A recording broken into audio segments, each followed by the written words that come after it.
Of रोडमा आइपुगिसकेका छौँ है। अब यहाँदेखि चाहिँ म ओर्ले यहाँ त्यही लडाउन लागिसक्यो त्यसले है त्यस्तो भइसक्यो। अनि कहाँ यस्तोको भ्यू चाहिँ यही देखाउन चाहन्थेँ म अघिदेखि यही।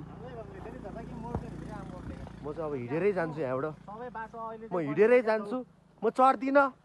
मेरो खुट्टा छ, भगवान्ले 2टा खुट्टा दिएको छ। यही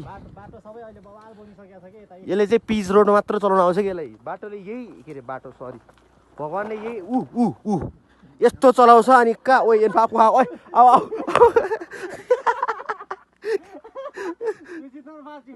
यो नि ओर्ले डराएर है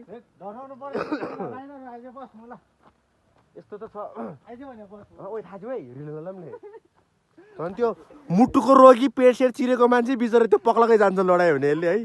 नबस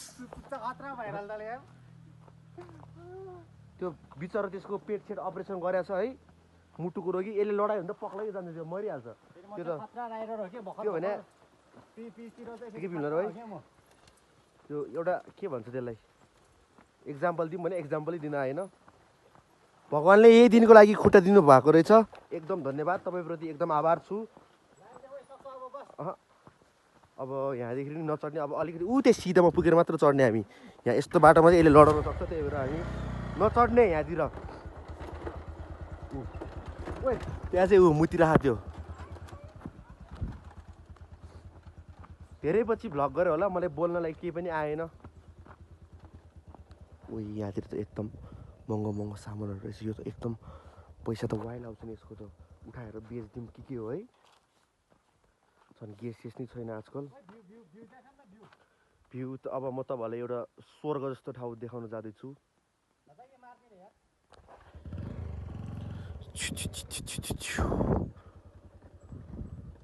यस्तो भ्यू छ फेरि, यस्तो दामी भ्यू है यस्तो।